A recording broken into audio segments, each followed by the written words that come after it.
Hey, welcome to this week's training. I've got an amazing guest for you guys today. Somebody I've bought his courses, I bought his books, I stalked him virtually all over the internet. And it's somebody that Oh, everybody should. you're that guy. I'm that guy. I'm that guy. You want to follow him. His name is John Carlton, Marketing Rebel. This guy is literally the most ripped off copywriter, I would say, in the world, not just the internet, but he literally has templates that people are creating off his ads that he's written even 20 years ago and stuff. So the guy is a genius. He knows how to apply old school marketing, new school marketing. And right now, we've got the opportunity to interview him. So, John, man, thank you so much for coming on the show. Hey, it's my pleasure. I like to do the podcast. It's a much more relaxed environment, and sometimes we can do deep dives on stuff that you can't get to in the more formal interview formats. So. Yeah, well, why don't we actually just dive right into it? I know a little bit of your history, but I know some of these folks here may not. So one of the things I always like asking people is not just about how you got started in copywriting, but what were you doing before you got started in copywriting? Then how did you catch the copywriting bug? Most people think it's about trademarking. How did you figure out the other? I was, I grew up, when dinosaurs roamed the earth. So it was a much different world. I didn't become a a real copywriter until I was 33 years old. And before that, I bounced around. I was like flotsam and jetsam on the surface of a stormy ocean, just being bounced around, and wherever the tide took me is where I went. So I was a childcare worker right out of college. I worked with schizophrenics in Sacramento, and then did a series of other jobs and just wandered around the West Coast. I felt lost and unconnected to the world, and I needed to grow up. But looking back on it, it was a great way to spend my 20s. People talk about taking off what they call a gap year. When you go to college, you take off a gap year and go backpack through Europe or something. That's kind of hard to do. I just took my entire 20s and did that. Did a gap decade. Yeah. So I did a lot of different things. I lived kind of a hard life. I was a hard partier. I was very influenced by the Beats, Jack Kerouac, Ginsberg, those guys. I was a hippie. And then one day and I've told this story, a lot of people have heard me speak at events.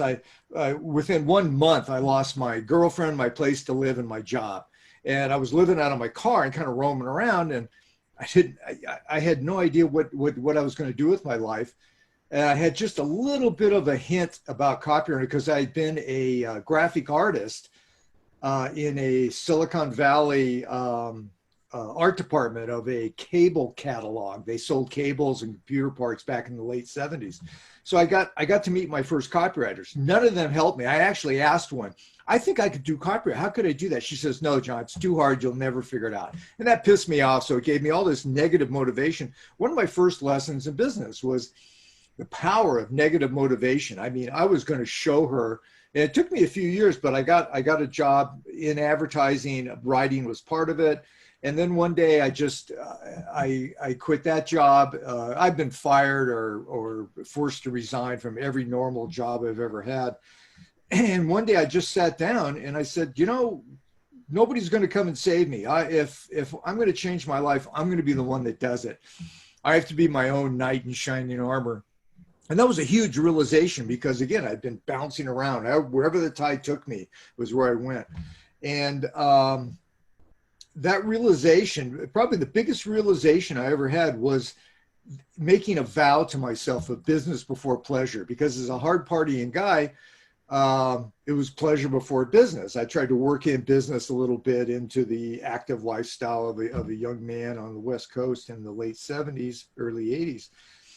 And wasn't working. So I turned it all around. I did it in a heartbeat. And once I did that, I felt a lot better about it. And then I just dove in. And first I became a copywriter / designer. And then I realized very early on that designing was taking up 80% of my time and bringing in 20% of my income. So I just dropped it and became a full-time freelance copywriter, I had no idea what I was doing because there were no freelance copywriters, but there were no seminars, there were no books on copywriting, let alone freelance copywriting. But well, I take that back. I did have, what's his name? Scientific Advertising by Claude Hopkins, in My Life in Advertising by Claude Hopkins, and then the book by John Caples,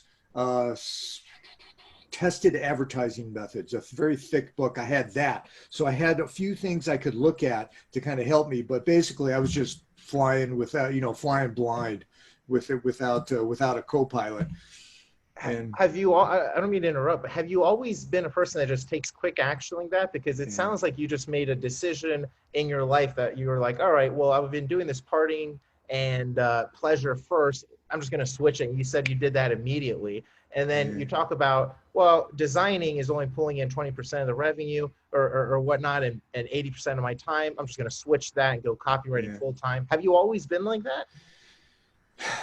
So I need to back up just a bit. I've gotten to know a large number of the very famous people in direct marketing. I think you can rattle off almost any name, and I've known them, maybe partied with them, and certainly have done business with a lot of them.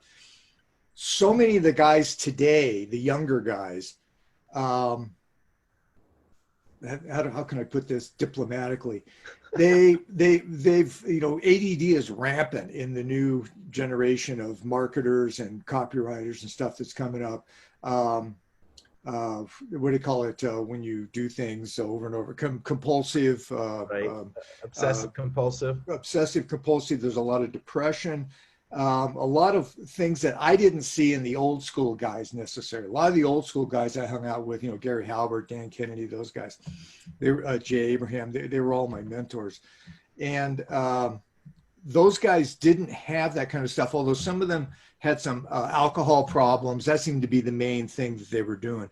So the reason I bring that up is because in some ways, early in your career, ADD or ADHD can be an advantage. As being compulsive can be an advantage, and a lot of these people do this. I didn't have any of that stuff. I grew up in a stunningly normal part of California, and I had a stunningly normal family. And I wasn't even really a black sheep. They allowed me to be a black sheep, but I led a pretty wild life. So as far as making those decisions, I'm going on about this because it's very, very important. Life is a series of decisions. It's like you're going down a path, you make a decision, you go this way, you make another decision, you go this way. And as you look back, you can deconstruct where you got to where you are right now by the decisions you made in the past. All of those decision points are very important, and people don't pay enough attention to them. And a lot of them make abrupt decisions based on a gut feeling, based on advice from a friend who may or may not be an expert in whatever they're making the advice on. And, we're very emotional creatures. So back then I had nothing to lose. And one of the things I thought had been holding me back was a lack of decisions. And I couldn't make informed decisions because I didn't know what the options were. I knew what the alternatives were, which was go find a job in a factory somewhere, go do something I don't want to do, or go forward. And if I'm going to go forward, I'm going to encounter all of these points where I need to make a decision. And I just kind of decided to make snap decisions. I actually have a book I haven't actually written. It's been sitting over there for 10 years. It's called Snap, and it's about making snap decisions. So, and the importance of figuring out your gut versus your intellect versus your physical sense versus your spiritual sense. Take all those things. It's kind of a Jungian overview. Take all that stuff, put it together, and figure out how good are your decisions, and keep track of your decisions. You make a decision, stop a week later or a month later or 2 years later or 5 years later, look back. How did that decision work out? Did I make that on a gut level, and was it good? Then you start to learn to trust your gut or not trust your gut very much if your gut tends to be wrong all the time. You know, I like poker. I was just about to go there. Man, I'm Yeah. so happy you did. Well, but I've watched most of the World Series. I love it watching the guys, especially when you can see the cards and you're seeing how they're acting. I don't like it when they do it when they don't show the cards, and Right. especially with the those guys doing the narration over it. You know, they're Right, talking right, about the right. background stuff and the psychology and stuff. And I can't do that. I'm not a math guy. So when I play poker, I play the cards in kind of luck. And I've been really lucky through my life playing cards. I've also had some down periods, but I like playing the cards, and I like the thrill of making what the hell kind of decision doing that. So I wouldn't make it through the first day in Vegas, you know, for the World Series, but it's still I make conscious decisions, and I think about, am I making a gut, and once in a while I'll say, no, I saw two kings, you know, get buried, you know, not playing, you know, playing like a 7-card game, and I have a king. That means the chances of the king, I'll do some of that stuff, but at a very low level. Otherwise it's more like, how do I feel about this? So it's very interesting. I'm just upfront about it. I know I'm never going to be a very good card player, but I like the idea of being forced into those decisions just over and over and over again. That's awesome. Have you ever heard of the rule of 4 and 2 in poker? No.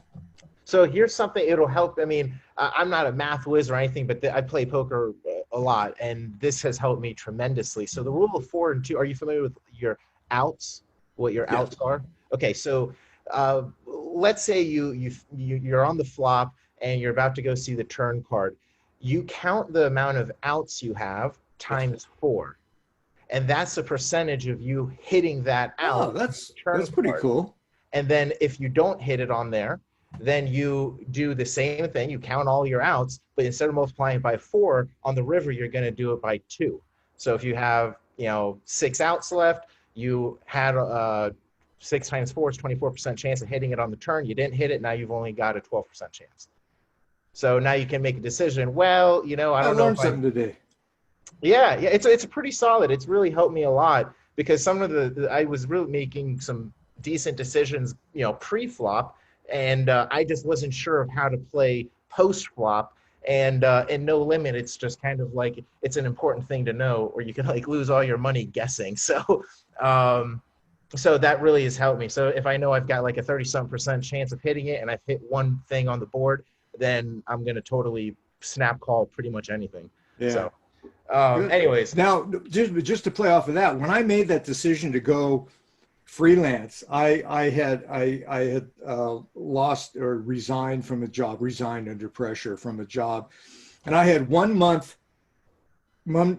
rent paid, one tank of gas in my car, and enough money to eat for a few days, and no backup and no plan B, and I didn't know what I was doing. But I lived in L.A., Los Angeles, and I knew there were agencies out there. And back then in '84, you could look at the want ads in the Los Angeles Times, and they actually had a section for writers, and you could see that agencies were looking for freelancers and stuff. So, but I didn't know that until after I made the decision. Then I just kind of went whole hog. But having that's where I developed my gun to the head philosophy of everything. It's like, with a gun to my head, am I going to use that word in the headline? Am I going to use that headline?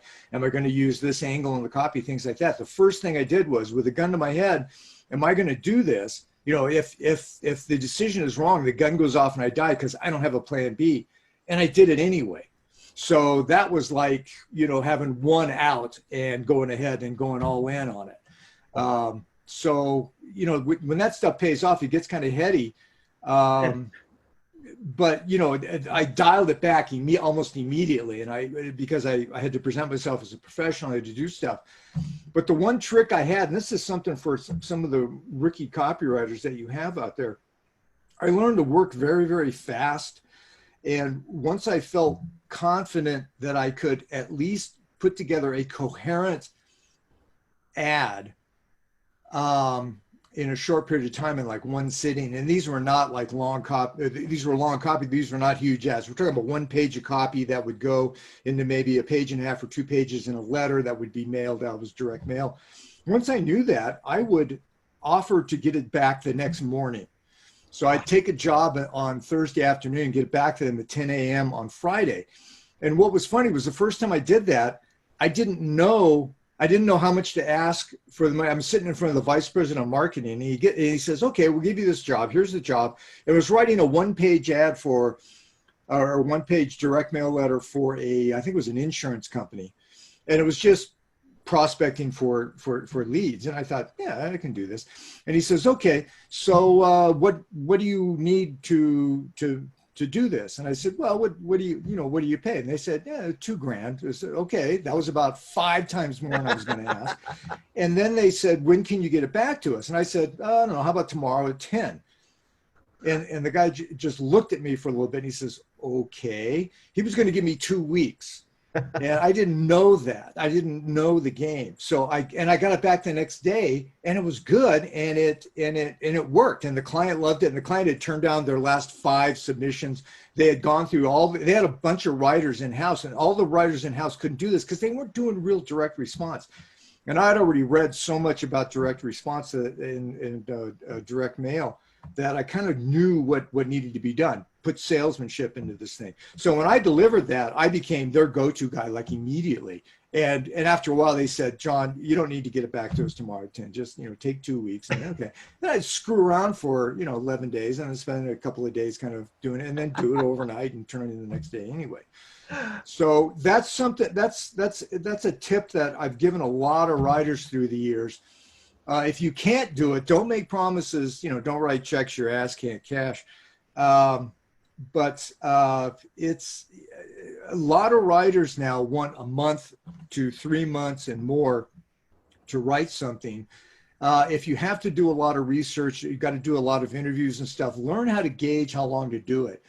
But I know that even the writers that routinely get a month will screw off for 3 weeks and then do it. Now, sometimes that screwing off is actually with a purpose there. You're kind of thinking about it. You're juggling headlines, but you're not sitting down at the desk and actually writing or pushing anything. So writing is a very, it's a solitary thing. I mean, my pal Kevin Rogers with Copy Chief, the logo of Copy Chief is nobody writes alone. And what he means is that a network can help you, and your network will help you a lot. But at some point, it's you and the page you're typing or writing on. And even if you're working with someone else, you're going to write alone for a bit and then give it to them, and you can go back and forth. And I've worked with partners a lot, so I know how that game goes. But yeah, I'm just kind of curious. Do you write, whenever you write your own copy, can you write like in a public area, like in a coffee shop, or do you prefer like complete solitude and silence? Yeah, one of the big arguments, and it actually comes to fisticuffs sometimes in the bar. The best place to meet writers and get the real story, by the way, is at the bar at a seminar. That's where most of the writers will be. Yeah. But no, I prefer absolute quiet and closed door. I'll let the dogs in once in a while. But I go into a zone. And one of the things you have to worry about, I'm standing right now. I've had a standing desk for about 10 years, but I used to sit a lot. And there's something called writer's slouch that a lot of writers don't know about. And what happens is as you're typing, you will start to slouch and you'll restrict oxygen, and you'll actually go into a trance. First part of that trance can be pretty good because it's kind of a brain with fingers, but then you can actually faint, and it's not healthy. It's not good. So you want to be careful about that. You want to exercise and be in good shape to write, because writing is a physical thing. It taxes your brain physically. We only think about the intellectual side can burn you out. There is nothing more exhausting than spending a 2-hour session doing some heavy duty writing. That's equal to a 6-hour session at the gym lifting heavy weights. So I forgot what the actual question was. Quiet. Yeah. But a lot of writers, play AC/DC. Stephen King famously writes all his novels to AC/DC. And, it's just whatever you need. I think the guys I should say I'm not a psychotherapist nor a doctor, but I loosely throw out terms like ADD. But the guys with attention problems, sometimes the music and the noise will help them concentrate. So it's like they actively shutting it out gives them the zone they need to be in to write. Gary Halbert was like that. He could write in airports. He could write in early on in his career. He wrote in bars. Later on, when he was dry, he wrote in cafes and things like that. But I've seen him write in quiet places too. So he was very versatile. But you just got to find out what works for you, Carlos. Yeah, that's it. I was just curious. I mean, I prefer I almost I don't want to I hate saying I can't write in like public places, but as soon as like I hear a bird chirping or something else, I just like I want to like shoot it. I'm like, be quiet, you know what I mean? It's like it's a little too much. I need some solitude. But you mentioned Gary Halbert. It's a really cool transition because one of the questions I was going to be asking you is, who were some of your biggest influences? Gary Halbert seems to be one of them for sure. Who else was that helped you along? Well, let me give you the litany. I am not a natural born salesman. I think most people aren't, but we all have a salesmanship muscle, let's call it, in your head or in your body. And for most people, it's completely slack. It's beyond, not used. You have to strengthen it. So I didn't understand salesmanship very much, except for as a kid, I used to sell all the other kids on doing what I wanted to do. I was a kind of a phantom leader. I didn't pretend to be the leader of the pack, but I kind of was.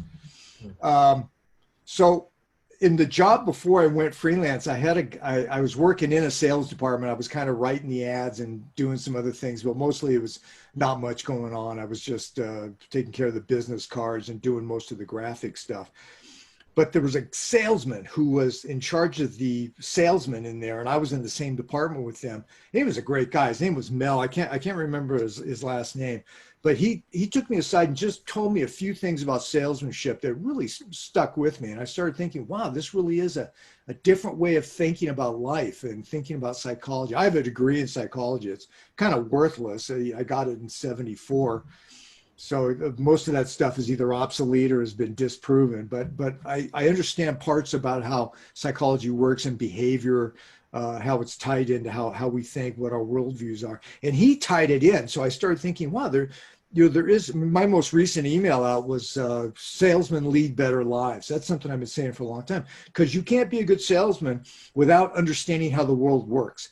Most people go around thinking the world should work this way or wishing it worked, this way. And salesmen just go right down the middle. How do people actually work and react to things? What is the reality of the situation? That leads to better living, because you're no longer disappointed because your dreams didn't come true. You're happy because your goals came to fruition. So there was Melvin. And then there was, then when I started freelancing, I won't tell the whole story, but I met Jay Abraham. I was going to punch him out, but I met him and we actually kind of hit it off. And I exchanged, when I found out what he was doing and what he was about, it just blew my mind.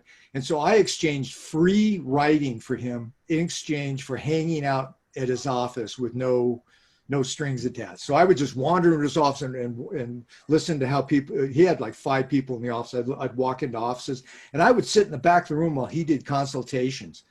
And it was the most amazing thing. People paid $2,000, which is a lot in '84, and fly out from the East Coast to get 1 hour with him. And I'd be sitting in the back of the room, and he would never introduce me. I was just this strange guy in the back of the room, and I got to see how he was doing this stuff, and it was great. Through Jay, I met John Finn, who became my agent for a while, got me into the East Coast publishers, the financial guys, things like that. And through Jay, I met Gary Halbert. And when I met Gary Halbert, I had another one of those decisions. I was an up-and-coming writer in the financial industry. This was a very volatile time in the 80s. 86 was Black Monday. I had 2 pieces in there that were bull pieces, and that was when the market collapsed. And I thought, I don't want to do this. I met Gary Halbert, and he was in the entrepreneur space. And I thought, wow. So I started hanging out with him and offering to do work for him. And then he hired me and we became friends and then business partners. But every day was a new day. I called it Circus Halbert.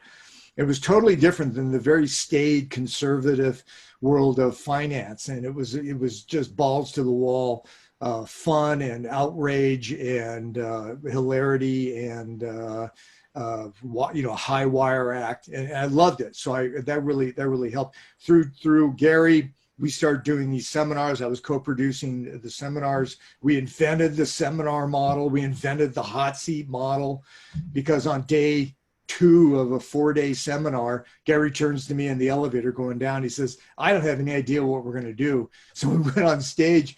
I'm in panic mode, but Jay Abraham was with us. And he says, "I have a thing. We just pluck people out and we solve their problems." So we started plucking people out of the audience. It was a huge crowd, and they'd paid a lot of money to be there.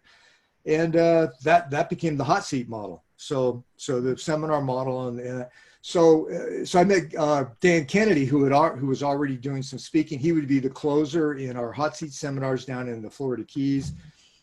Dan and I became pretty close.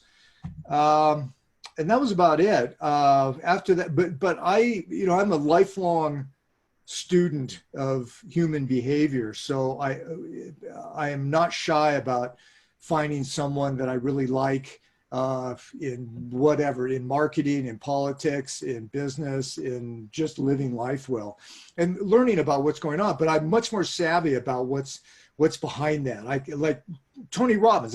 Tony Robbins interviewed me for the Money Master series. I got to meet Tony, and I give Tony high marks. He took NLP and he kind of made it something for the working man. He kind of translated the stuff and made it accessible for regular people. And I met a lot of people that are wannabe Tony Robbins, and but I get to go behind the doors.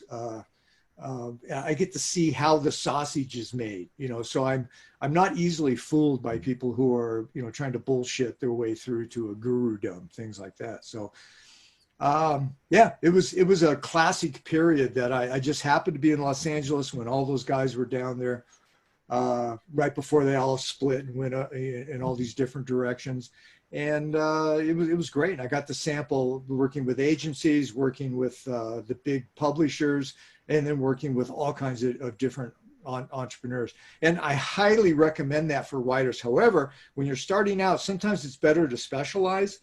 Like if you get into the finance, for example, or playing cards, or, I did self-defense for a long time, and golf. Those were my 2 main things. I went very deep, and I kind of specialized in that. I was doing other writing at the time.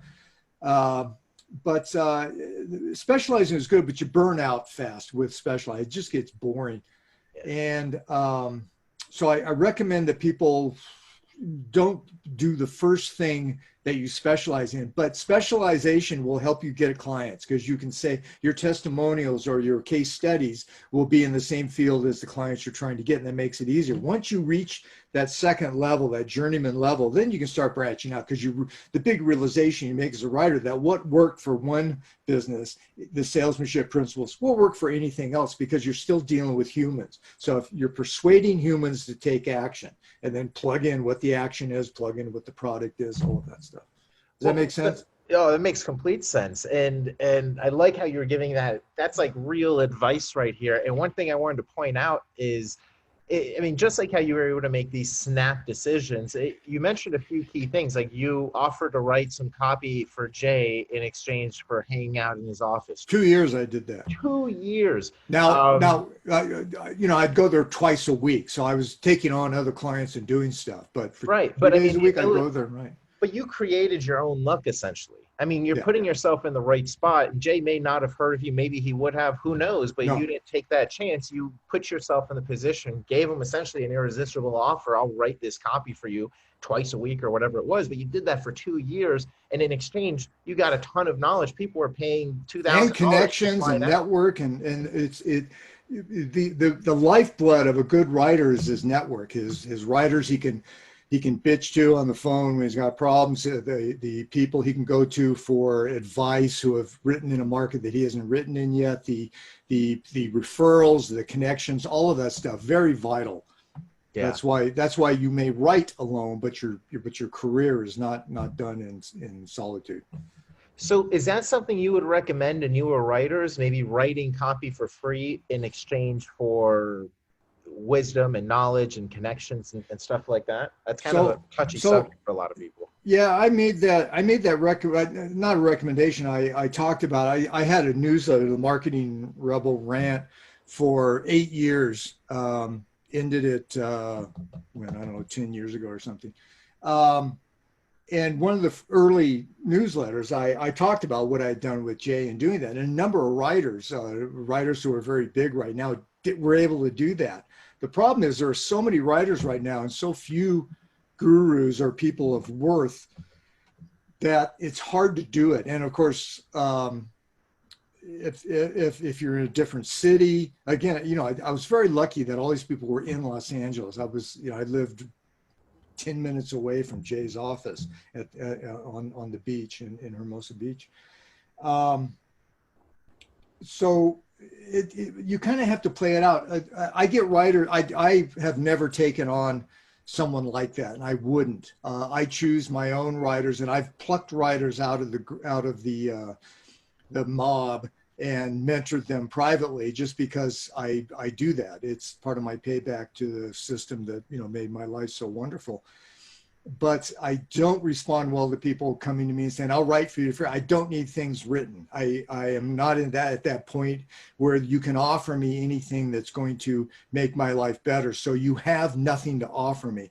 There are other guys out there who may do that, but Gary Halbert was famous for doing that. But I don't know if anyone else is doing it right now. So it's really tough. However, with the online world and with a lot of gurus and writers and people doing blogs or doing seminars or doing talks, you can remotely stalk them. It's like Kevin Rogers again. I've been remotely stalking John for a minute, trying to get him on a show. Finally got him. Yeah. So Kevin Rogers stalked me for about 2 years, I think. And what he did was kind of ingenious. And he and I shared a podcast for about 5 years called Psych Insights for Modern Marketers. It's still available out there. We talk about this. But when he was stalking me, he decided, there were a number of writers. Gary Halbert was still alive.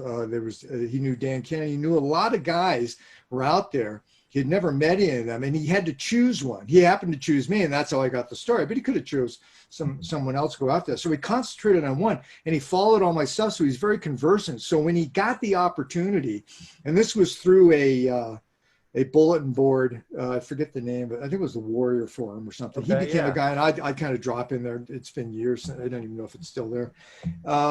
But I noticed that people would say, let's see what Kevin has to say, because Kevin had positioned himself slowly as this benign kind of middle level copywriter who would come in and deliver, ideas and stuff that weren't out, that weren't dumb or weren't from lack of experience. I noticed that.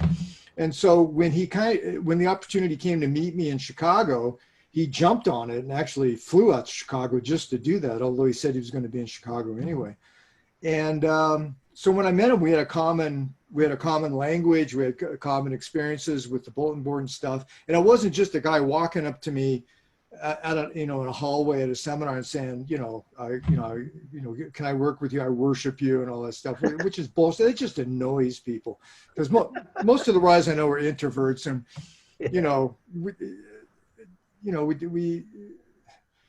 we don't like being put on a pedestal. Right. So we're hardworking guys. None of us are geniuses. People toss the word around pretty easily, but we're just hardworking guys who took whatever advantages we have and we played our hand, and if we played a bad hand, we played the bad hand. What's the saying in poker? Folding on a great hand when you're going to lose is the same as winning a small pot. Right, because you're not not making that final bet. So just knowing how that game and learning how that game is played and how it's played at the higher levels. And the game I'm talking about is networking and getting to know people. So you have to have something of worth. Prostrating yourself before a writer or a marketer and saying, I'll do anything, just teach me stuff, that ain't going to cut it, because you're not offering anything of value. You have to say, hey, how about if I do this for you? But you should know. So any writer comes to me and says, I'll write for you for free. That's a go nowhere, because I don't need any writing done. I don't need anything right now. But back when I had a couple of businesses going, there were other things I would need or would hope for. And, but I'm not sure if that answers your No, question. that If does. the opportunity arises, do it. In fact, I was just last year at this time, I was speaking at a big Joe Polish event, and kind of a famous marketer piped up. I was on stage, and there were a number of us, and we were giving answers. He says, how can I learn to write better? And this guy had published books, and published bestsellers, and he'd done stuff, but he was unhappy with the salesmanship in his writing. He wasn't able to write those pieces. And he was like saying, is there books I can read or courses I can take? And I just piped. I said, get yourself a mentor. Find a guy who you're compatible with, who you share a worldview with, and have them look over your copy and have those heart-to-hearts with. I've hooked entrepreneurs up with other entrepreneurs in brainstorms and stuff to call each other and support each other because they're going through the same thing, divorce. They're going through, collapsing business models, all this stuff. And if they talk, it helps. And, he was like startled. It was like, wow, it's so simple, yet it makes so sense. And he found a writer there, actually, one of the guys on stage who I think they developed a friendship. They didn't even really know each other before then. And this was an opportunity to do that and work it out. So, take advantage of the opportunities that happen, but you better be out there working up those opportunities and, go to events or virtually attend events, use your network, get out there, make yourself useful, and don't make offers to people you want to mentor under that won't make sense to them. Right. That's interesting. A lot of the people who are my mentors, it was first my martial art instructor. He kind of got me into copywriting and business when I became an instructor. And he was like, all right, well, there's more to this business than actually punching and kicking. We have to enroll students. And then I started meeting other people, but all the mentors that have helped me or who are, above me, I still learn from them. Buddy Anthony Powell, other people, etc. They're really giving it with their information as long as you're actually the type of person who's going to do something with it. I think a lot of times people want a mentor, but then they don't really want a mentor. They want someone to validate what they think or something, but they don't take action on anything. That can frustrate the mentor. I think almost everyone wants to teach. The problem is they don't understand what it entails. They don't have the faintest clue how to do it. But I found that once you get, one of the secrets of the interviews I've done, which have given me all my good headlines and stuff through the years, is once you get somebody talking, they won't shut up. So I've talked to sociopaths, I've talked to brilliant marketers, I've talked to people who won't talk to anyone else, and it's just a matter of using Rogerian psychology, which is the classic thing is talk therapy, where if you go into a therapist and you say, I'm feeling kind of down today, and the therapist says, wow, you feeling down? What's that about? You say, well, I had an argument with my wife. Oh, you had an argument with your wife. It's just, you get into that and suddenly, and you know what the salesman's Bible is? Have you ever heard that term? See, that's one thing you guys in the younger generation are missing out on. One of the oldest books written, it was written first in, I think, 1932. It's How to Win Friends and Influence People by Dale Carnegie. And I would get as close to the original as you can. They re-edited it. His kids did some stuff to it. They screwed it up. Just get an old one and read it. That's something that all of us, that Gary Halbert and Jay Abraham and Dan Kennedy, all of us had in common was we went to the sources. We read the old stuff, dusty books out of print, the salesmen from the turn of the century, from the 20s and 30s, like Napoleon Hill, Think and Grow Rich. That's how I learned about goal setting and goal attainment. And that was written in the 30s. What was I saying? I was going somewhere. I was going to make a really excellent point. It just vanished. Yeah. So read, put on your big boy pants and read How to Win Friends and Influence People, because without that, there's no NLP. There's no modern salesmanship. It's simple, and you can come away with a book with a single sentence that kind of explains what it's all about. But you got to read the book to understand why that works. And I'm I'm pretty famous for talking to somebody for an hour or something. They come away and they may have been openly hostile before, and afterwards we're BFFs for life, but they won't know a single thing about me. All I've done is ask them questions and showed interest in their life and gone deep in that. And they come out of that, they're invigorated. That was the best conversation I've ever had. And they come away and they go, who is it with? Oh, John Carlton. What's he do? I actually don't know. I don't even know where he lives, and I don't do that as a tactic. It's just my job isn't to become BFS with them. My job is to get the information out. So I'm just, I'm supporting the thing I said earlier, which is once you get people talking, they won't shut up. So if you can get into the worst thing a young copywriter, a rookie copywriter can do, confronted with a guru or somebody, is to say, I'm your biggest fan. I have all your books. I think you're great. All that stuff. Nobody wants to hear that crap. Instead, turn it around. It's not about you. It's about them. So it's like, what are you working on? Or hey, I just read your latest ad on X.com. I'm sorry, that sounds like a porn ad, doesn't it? ABC.com. Yeah. And I thought your headline was brilliant. How'd you come up with that headline? Something like that. Then the guy might start tentatively saying, well, whatever. And they say, wow. And then the way you ended it was just, was really interesting. I'll bet that ad is working, or even challenging. Is that ad working? And then once you get them talking, they won't shut up, and then they'll do their thing. So read Dale Carnegie's How to Win Friends and Influence People. For decades, it was called The Salesman's Bible because it's the only book of most salesmen read. Most of those classic door-to-door salesmen. Yeah. That's awesome. Now, a lot of the people, obviously, who follow you, I mean, they're following you. So how do you deal with like this work-life balance? Do you have any issues with that? Is it all kind of the same thing? Do you even think about it? What are your thoughts on that? And so I've run a very small, hard-hitting, hot seat-based mastermind for, I think it's 11 years or something, with my business partner, Stan Dahl. And we used to meet 4 times a year. Now it's the 3 sessions a year. But when someone would join and they would stay 2 years, so they'd get like between 6 and 8 hot seats, one of those hot seats would be about lifestyle, because in the life cycle of an entrepreneur, in a 1.5 to 2 year period, they're going to burn out, they're going to fry, they're going to have something that's going to challenge them, and a lot of them tend to think it's business related when in fact it's lifestyle related. So we've nursed guys through coming divorces. We've helped them avoid the divorce. We've done all of this.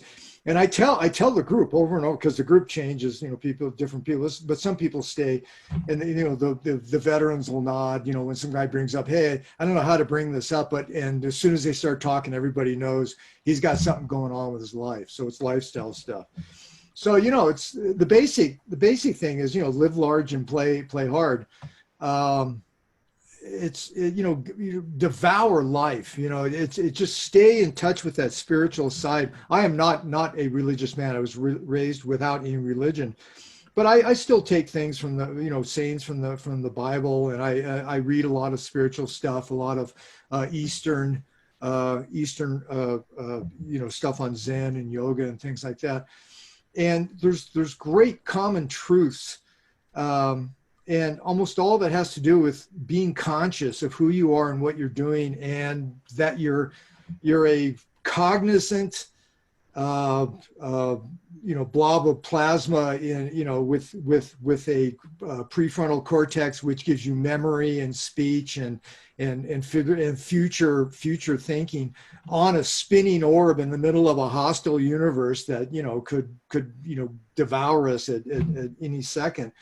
And balancing all of that and realizing what a gift this is to be alive, especially now. Writers, I tell people all the time, if you're a writer and you're making money and living a good life, you owe it to the history of writers behind you to live the best life you can, because most of those guys were slaves.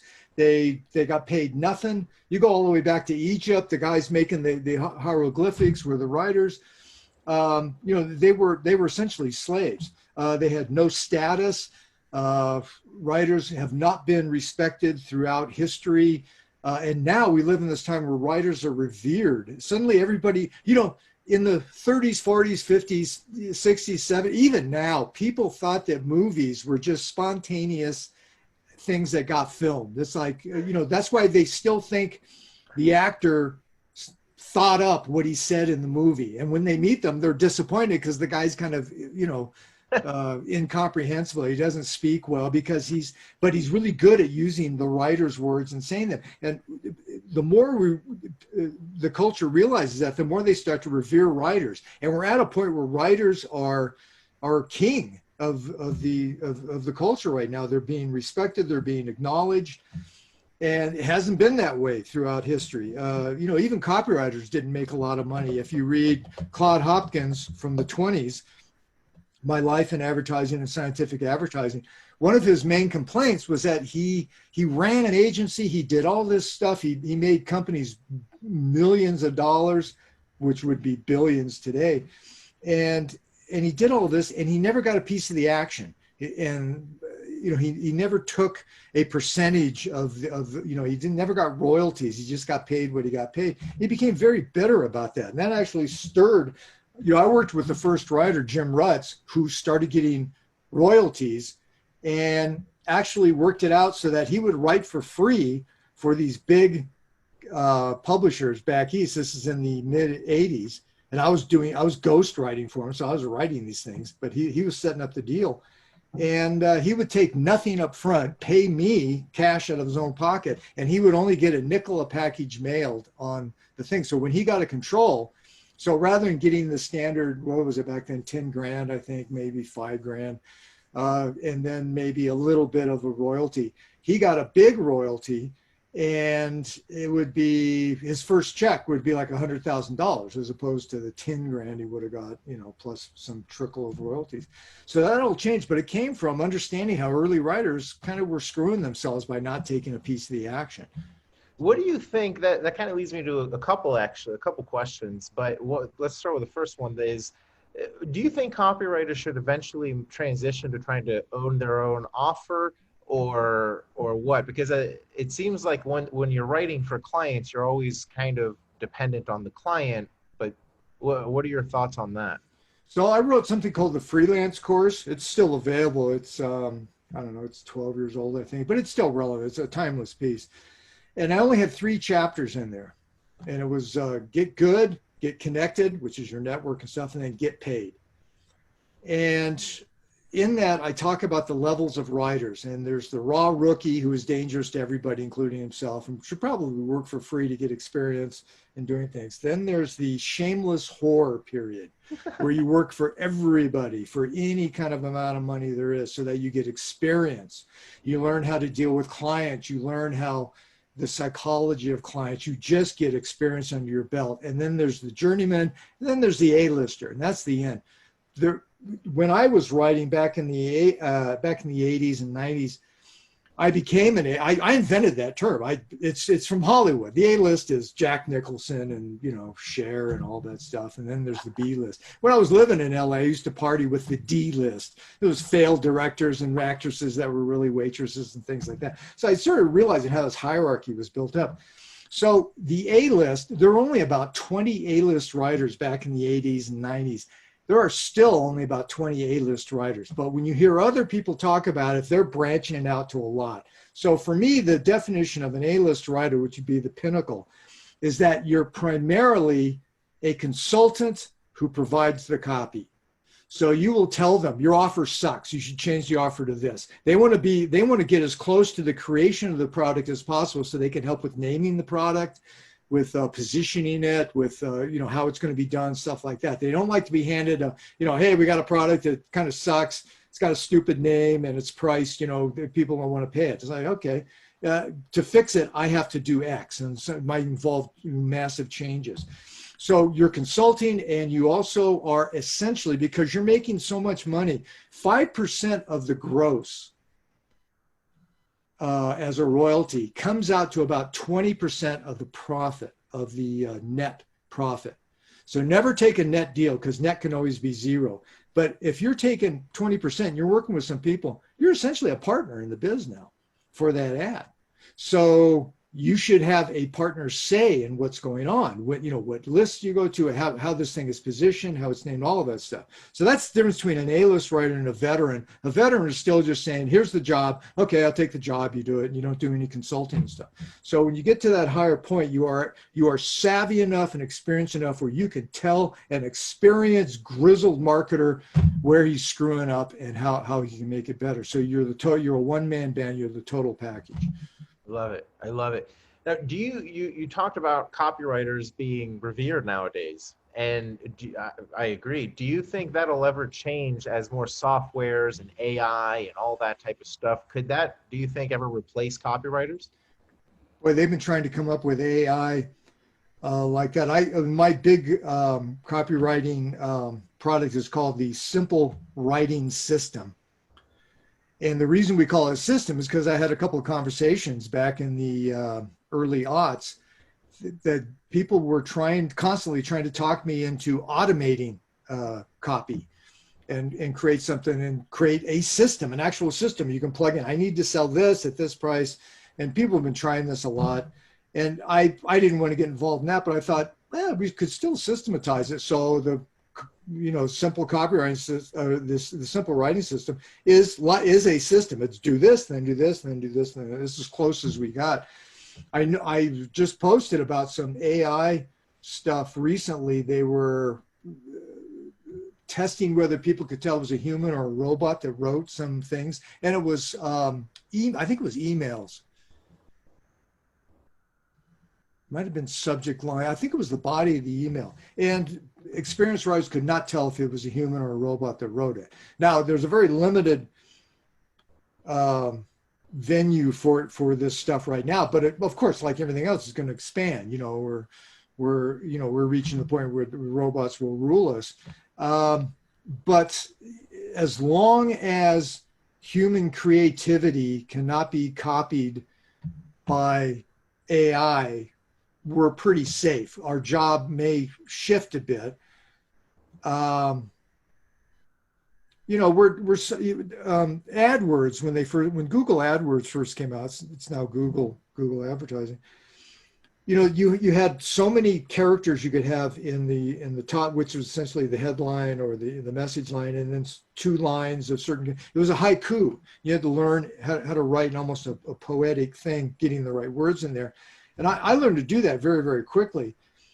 But I realized then that there were certain words you couldn't use and certain things would get you bounced and then the Google slaps were happening and stuff. So you had to pay attention to the algorithm. So a writer right now has so much more on his plate to understand if he wants to make it on Facebook. I was speaking at an event last year at this time.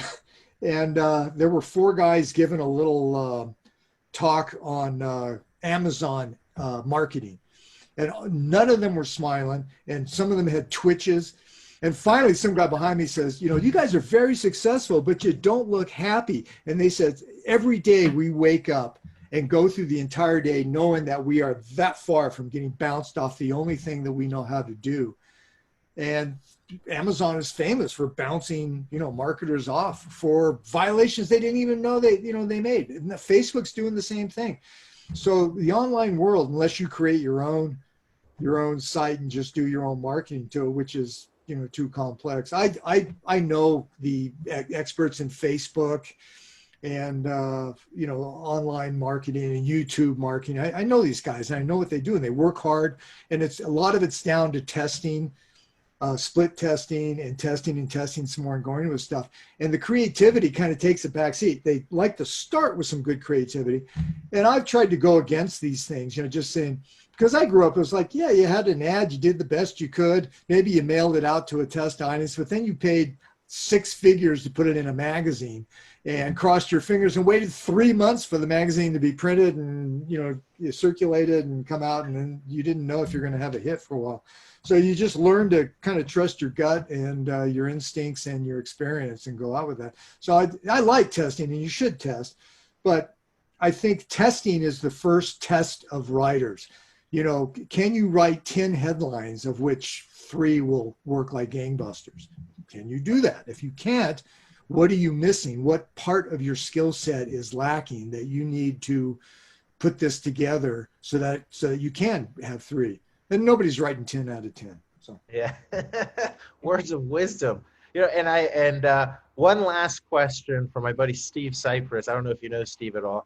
My no, buddy Steve Cypress asks, when did you first start saying "Stay Frosty"? okay, I did not know that was a Marine saying that the Marines made that famous a long time ago. I got it from Aliens. I'm a big sci-fi fan. The second Alien film was Aliens, where they go to a planet and it's a bunch of Marines being, you know, and there's a bunch of aliens and they're going against it and they're getting ready to go. And I forget the guy's name. He was the corporal that actually lived through everything. Oh, what was it? He was the same guy in Terminator who was the good guy that tracked down Schwarzenegger. Anyway, that guy, he just, you know, he says, okay, we're going to go, stay frosty. And I thought, wow, that's pretty cool. And I kind of adopted it. And then when I started writing my newsletter, I just used it as a sign off. And it's just, to me, it says a lot. It's, you know, the world is a jumpy, unpredictable place that we try to make predictable and calm. And we're fighting against a hostile universe, really. And, you know, stay aware. I've dealt with a lot of special forces guys when I was writing self-defense copy, and they told me this is the last thing I'll tell you. They told me their levels of awareness, and there was the white level awareness, which is what most civilians are in. It's kind of a haze. People walk up to them on the street and they'll be startled they didn't see them. Then there's the yellow thing where you're kind of aware and you're looking around and you're sort of aware. Then there's the red state where you know who's behind you without turning around looking. When you walk into a restaurant really quickly, sit down, you're going to know how many people are in the restaurant, which way they're facing, things like that. Very hard state to get into, but I recommend writers stay in that yellow and get to that red state as often as possible when you're writing. That's how aware of everything you need to be. And then the black state is you kill anything that moves. That's we don't have that normal, civilian life. So. This was awesome, man. You shared so much. I want to be respectful for your time. I think we've been going for about an hour. Where can people find more about you and get involved with any of your products? Right, one stop place is my blog. It's john-carlton.com, john-carlton.com. Some woodworker in Boston has johncarlton.com. We argued about that 20 years ago. And that's my blog. That's been going since 2004, I think, and a lot of free articles there. And everything I offer and everything all my books, there's single spot links to go see my books, my courses, go see what they're about, and dive into the there's 16 years or more of free articles where I talk about this stuff, because I'm trying to get back again to the industry that saved my life. So I know how hard it was impossible for me to find even basic information on freelancing when I started out. And I vowed that if I made it, along with Business Before Pleasure, I made a vow, if I make it, I'm going to help everybody else who wants to do this gig. I'm going to help them do it. So I've been doing it for a very, very long time. So. Well, you're helping a lot of people. You've helped me through your courses and your training. I just bought one of your latest offers right now with some of your old ads, so I'm excited. Oh, that's a fun one. Yeah. Yeah, I'm excited. I actually just logged into it today, so I'm pumped. And make sure, guys, go ahead, check out the website, the blog, john-carlton.com. Again, it's john-carlton.com. Thanks so much for coming on the show, man. Hopefully we can have you again another time. Carlos, it was great. You didn't record. Yeah. I'm joking. That's a good scare. Okay, pal, I got to go. Talk to you later. All later. right. Take care. Bye-bye.